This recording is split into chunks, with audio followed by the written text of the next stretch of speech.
नमः।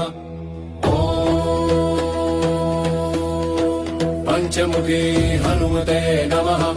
पंचवक्त्रं महाभीमं त्रिनेत्रं च महाबलं सिंहिका गर्भसम्भूतं हनुमन्तं नमाम्यहम्।